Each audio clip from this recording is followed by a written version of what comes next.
संभवामी युगे युगे संभवामी युगे युगे।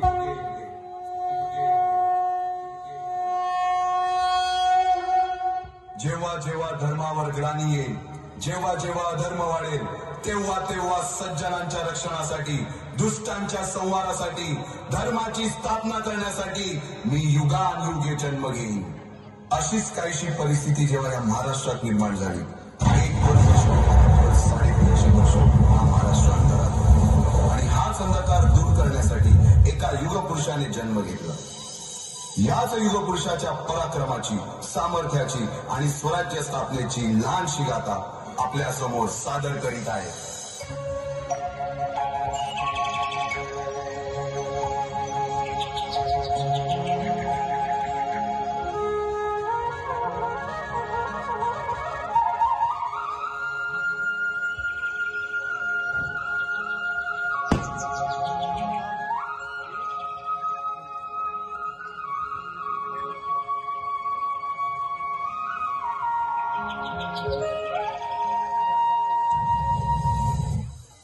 महाराष्ट्र असा सुखाने नांदत असताना एक दुष्ट कालयोगाची वक्रदृष्टी महाराष्ट्रावर महाराष्ट्र परकीय स्वारांच्या टाचेखाली भरडला जातो। अपहरण, अपमान, जुलूम, जबरदस्ती, अन्याय, अत्याचार, मंदिरांची तोडफोड, स्त्रियांची, धनधान्यांची लुटालूट थांबत नव्हती। जेव्हा आपल्याच घरात गोठ्यातली गाय आणि घरातील माय असुरक्षित होते, तेव्हा घरातलाच अंधकार मनात घर करून बसतो। अशा वेळी साधू, संत, लहान, थोर, लेकी, बाळी अवघा महाराष्ट्र देवाला गाराणं घालतो। अरे जेजुरीच्या खंडोबा, पंढरपूरच्या खंडोबा, तुळजापूरच्या भवानी आई, दार उघड, दार उघड आई, दार उघड।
सरते शेवटी देवानं गाराणं ऐकलंच। शालिवन शके 1551 शुक्ल नाम संवत्सर, उत्तरायण शिशिर ऋतू, फाल्गुन मध्य तृतीयेला सायंकाळी शुभ लग्न उदित असता कलियुगातील नरसिंहाचा, ग्रहमंडलातील सूर्याचा, नक्षत्रातील ध्रुवाचा, या सम छत्रपती शिवरायांचा शिवनेरीवर जन्म झाला।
शिवबांना मासाहेब जिजाऊंनी रामायण महाभारतासारख्या गोष्टी सांगायला सुरुवात केली, ज्यामधून धर्म अधर्म सत्य न्याय अन्याय यातील फरक शिवबांना समजू लागला.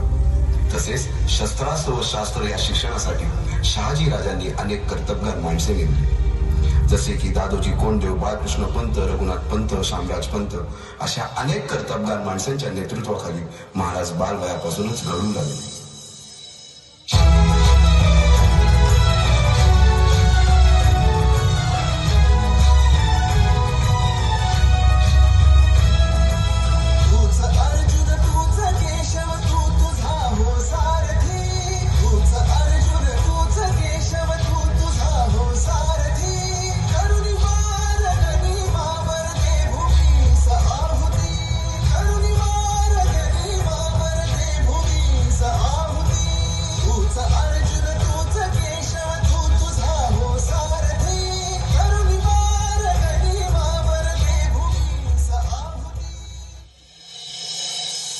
एकटे नेतृत्व कधीच साम्राज्य उभे करू शकत नाही.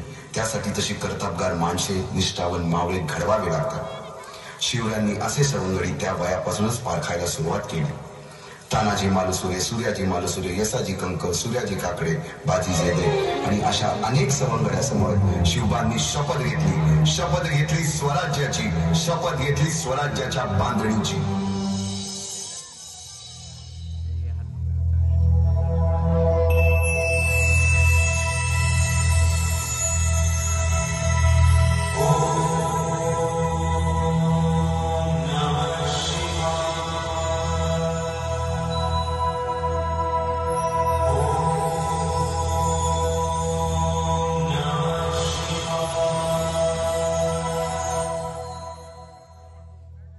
आम्ही मराठे यवनांची पीडा नष्ट करण्यासाठी हिंदवी स्वराज्य स्थापन करीत आहोत. यवनांची पीडा नष्ट करण्यासाठी हिंदवी स्वराज्य स्थापन करीत आहोत. राष्ट्रभावनेने संघटन करून देशावरील परकीयांचे आक्रमण नष्ट करीत आहोत. देशावरील परकीयांचे आक्रमण नष्ट करीत आहोत. स्वकीय व परकीय शत्रूंचे उच्चाटन करण्यासाठी स्वराज्य स्थापन करीत आहोत. यात तू आम्हास यश द्यावे. हे राज्य व्हावे ही तर श्रींची इच्छा. रायरेश्वरासमोर शपथ घेतली आणि स्वराज्याची गोडदोड सुरू झाली. तोरणा किल्ला घेऊन स्वराज्याचे तोरण बांधले. पुढे मुरुंब देवाचा डोंगर, कुवारी गड, सुभान मंगल, कोंढाणा, शिरवळचा किल्ला, पुरंदर आणि 12 मावळ स्वतंत्र झाला. पुढे राजांनी पराक्रमाने, परंतु त्यानंतर स्वराज्यावर ओढवले भले मोठे संकट. ते संकट म्हणजे अफजल खान.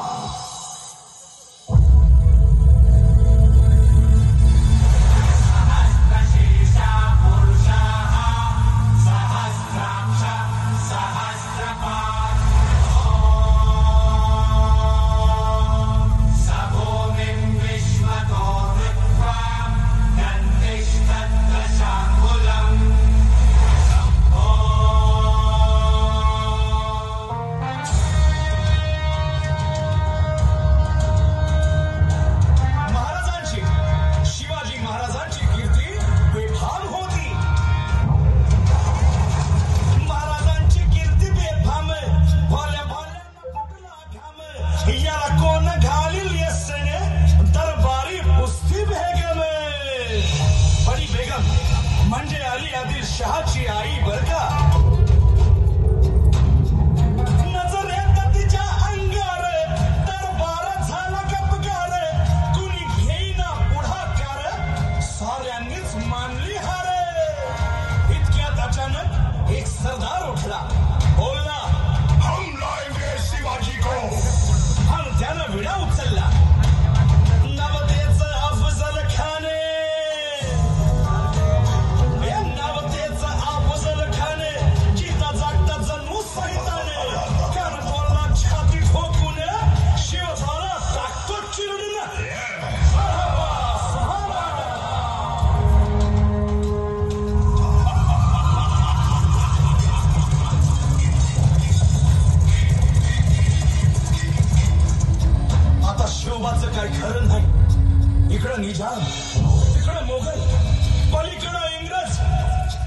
तो हेच बोलू लागला. महाराज आपला जीव मोलाचा आहे. खानाचं सैन्य अफाट आहे. त्याच्या समोर आपला टिकाव लागणं अवघड आहे. काही दिवसांसाठी आपण कुठेतरी अज्ञातस्थळी निघून जाऊ. काय म्हणालात रायबा? मासाहेब, आम्हाला आमच्या जीवाची पर्वा नाही. राजांचा जीव वाचणं गरजेचं आहे. रायबा, शिवबा केवळ आमचा पुत्र नाही तर अवघ्या मराठी जनांचा स्वाभिमान आहे. या मातेने आपला पुत्र गमावला तरी 72, परंतु भ्याडपणे पळून जाऊन या मराठी मुलखाचा स्वाभिमान गमावता कामा नये. अशा वाघिणीचा त्याग छावा. मासाहेब, आपला पुत्र आणि मराठी मुलकाचा स्वाभिमान विजय टिळा लावूनच परत अशा वाघिणीचा त्याग छावा. तथास्तु. गनिमान कसा ठेचावा. डोक्यात नेहमी कावा. भेटीचा भांडण सांगावा. खानाच्या भेटीसाठी महाराजांना एक शानदार शामियाना उभारला होता. आणि अशा या शामियाने खान दौलत डुले तेरा. खान दौलत डुले तेरा. सय्यद बनला त्याच्या संगतीला. सय्यद बनला त्याच्या संगतीला. शिवबाच्या संगती महाराज. राजाला पाहून खान म्हणतो कसा. आओ आओ शिवाजी, आओ हमारे गले लग जाओ. खानानं राजाला आलिंगन दिलं आणि दगा केला. खान अभिमान मान्या. खान अभिमान मान्या. कट्यारीचा वाद त्यानं केला. कट्यारीचा वाद त्यानं केला. खरं खरं आवाज झाला. खरं खरं आवाज झाला. चिलखत होतंय अंगाला. चिलखत होतंय अंगाला. खानाचा वर फुका गेला. खान येडपडला. इतक्यात महाराजाला पोटामध्ये पिचमध्ये गेला. पोटामध्ये पिचमध्ये गेला. वाघेनं खाचा मारा केला. वाघेनं खाचा मारा केला. पोटाला त्याला गेला खानाचा कोट. भाई रे भाई रे अनाठी.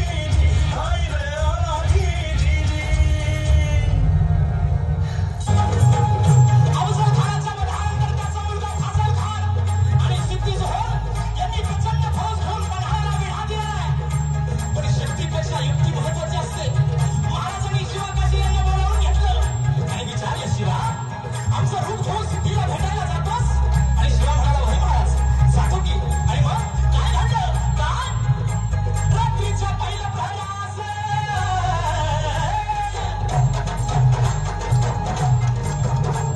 रात्रीच्या पहिल्या प्रहरास ताच्या सुमारास कोण उतरल्यास शोभ पालखीत बाजी सांगती.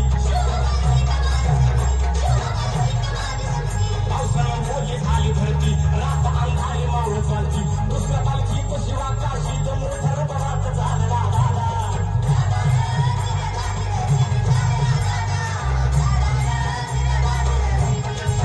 दोन दिशेला दोन पालख्या गेलेल्या आहेत. त्यापैकी एका पालखीला खानाच्या सैन्याने गळाला घातलं. पालखीतनं शिवाला बाहेर काढलं. सिद्धी समावेश झालं.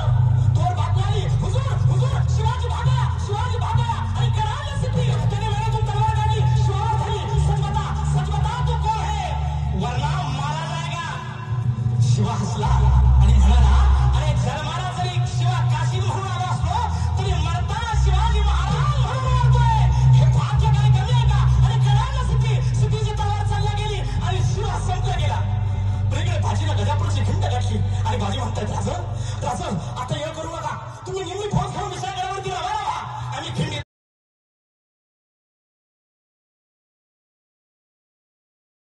राहुल शत्रूंना अडवून धरतो. राजे म्हणतात, नाही बाजी, जीवाची बाजी लावून आपण इथं आलोय. आता लाख मेले तरी चालतील, पण लाखाचा पोशिंदा जगला पाहिजे. राजा लाखाचा पोशिंदा जगला पाहिजे. आणि मग त्या खिंडीच्या तोंडाला काय प्रकार झाला? काय काय उभा राहून बाजी खिंडीला विनवणी करी शिवराला. तुम्ही सुखरूप इथनं जावं. तो कोहळ व्हावा त्या वैशयाला.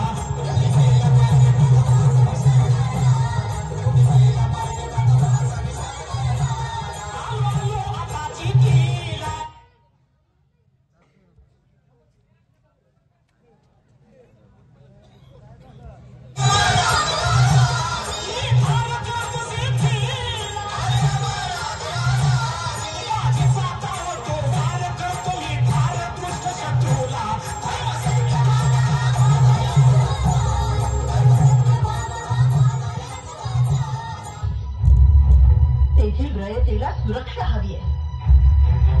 आमच्या सुरक्षेसाठी कोंडाण्यासारखे बळकट किल्ले आपल्याला घ्यायलाच हवेत शिवबा. होय राज, सौराज्य परीस मोठं मंगल कार्य कंच. आम्ही असताना राज चौथा कोंडाण्यावर जाणार, आगी तोडी घालणार, वाघाच्या तोंडी मान देणार. आव मग आमचं उपयोग काय? वटांवर या मुठमुठ मिशा कशाला? या पराती एवढ्याला छात्या कशाला? हे मुदगलावानी टणक दंड कशाला? ही मजबूत मंदट कशाला? कशाला मिशांना पीळ भरायची अवसार? तानाजी नाही ते काय नाही. कोंडाणा घेतल्या बिगर माझ्या घरातलं मंगल कार्य होणार नाही. कोंडाण्याचं पान म्याच उचलणार. राज, आधी लगीन कोंढाण्याचं, मग रायबाच.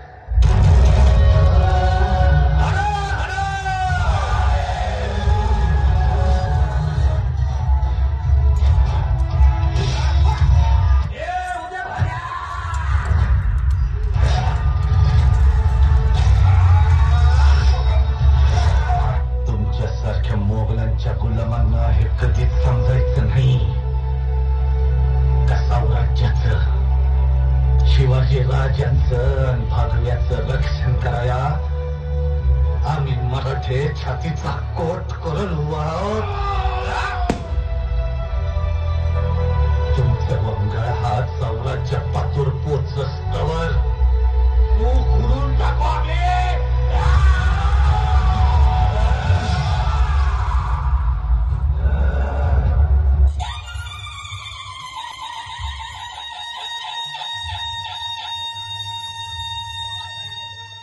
साडेतीनशे वर्षाच्या काळारात्रीनंतर अरुणोदय झाला.